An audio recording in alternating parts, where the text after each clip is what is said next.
Today we'll look at the halftone filter in Affinity. The tool is simple to use, but you can combine it with other features to create cool effects. Let's first look at what halftone actually is. I have this document here with some shapes and some text. Let's add a halftone filter to the right column. So to do that, down here over filters, I'll click this button. I'll scroll down and I'll choose halftone. And I'll put it in the middle of my layer stack here. The items on the right are down below the filter. Let's close this. And here on the right, you can see the effect it's having. The halftone filter uses the density of dots to represent darks and lights. So here I have this solid square on the left. You can see what it looks like when I apply the halftone filter to it. Now if I change the color, notice how the halftone changes too. When I make it lighter, the halftone's less dense. And when I make it darker, it's more dense. Down here you can see what happens with a gradient. It's very dense at the bottom over here, corresponding to the darkest part, and then it gets lighter as it goes up. It works with any shapes like circles and also text, and later we'll look more closely at how to work with images. Now you may have noticed something kind of annoying in that last example. If I add a halftone filter here, notice what the edges look like. It's a little too thick there. It's happening on the square and also the text down here. One hack to get around this is to add a white background behind the shapes you want to add the filter to, and then to group those shapes. So let me show you what I mean by this. So you can see in the layer stack, it's just very simple. I have my halftone pattern above my text and above my rectangle. Let me create another rectangle. I'll select the rectangle tool here. I'll click and drag it. And this rectangle is white. So that's green and now it's white. What I'll do is I'll drag it below everything. And you can see that seems to mitigate the effect somewhat. Now the problem of course is that I'm getting that effect on my white rectangle.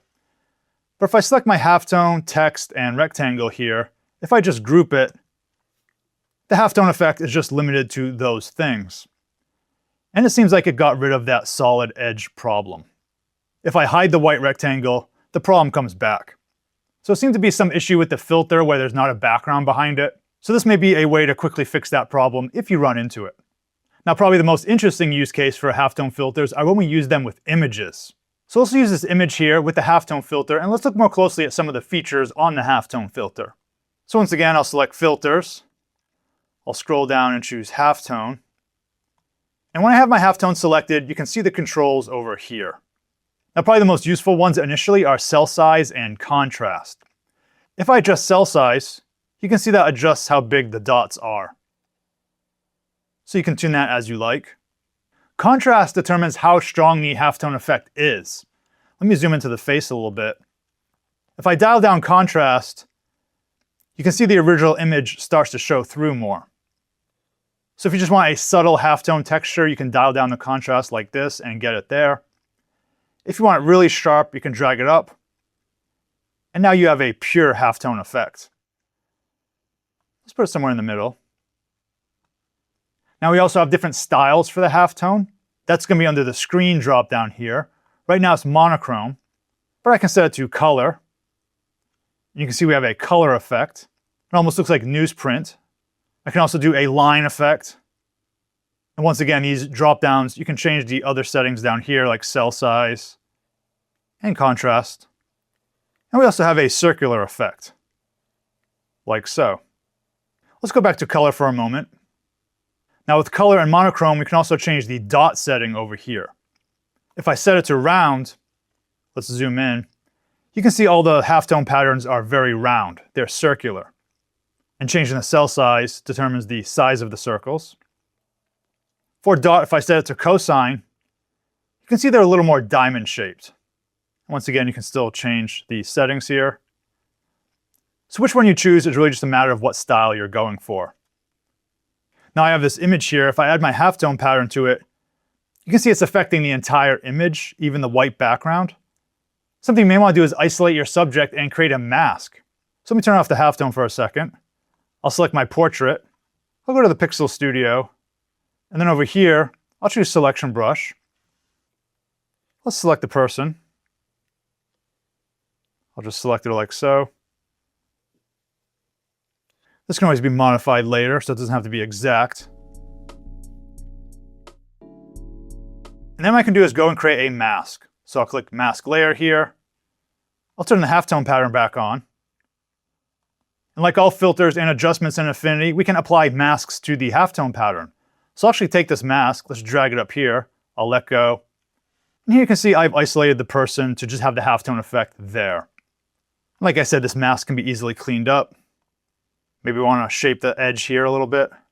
So I'll select the brush, select black, zoom in, maybe paint out the halftone pattern there.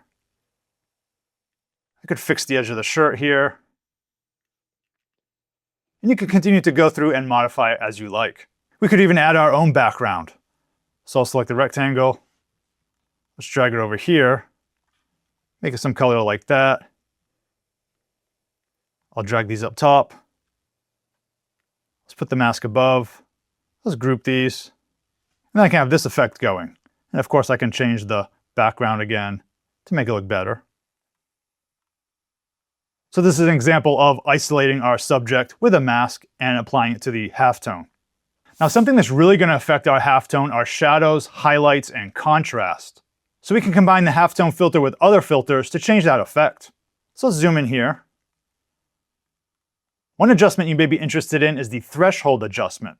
So I'll select the adjustments here, that's next to the filters. And I'll choose threshold.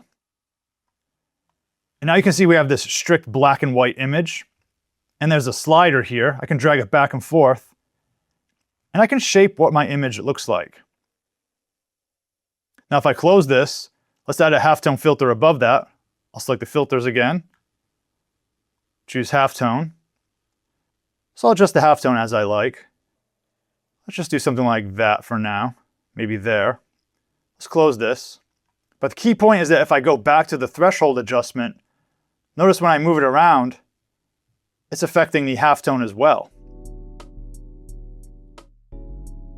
We can shape our lights and shadows with the levels adjustment too. Let's close threshold. I'll select the adjustments down here.